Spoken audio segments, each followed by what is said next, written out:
Let's just see what we can do. Looks like just limestone.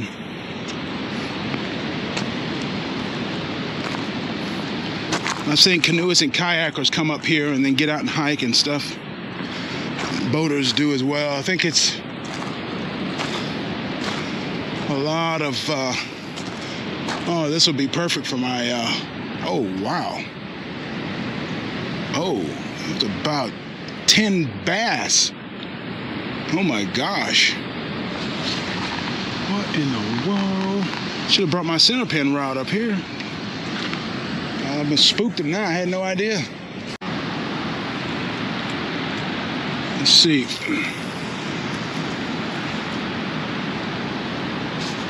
Oh my gosh.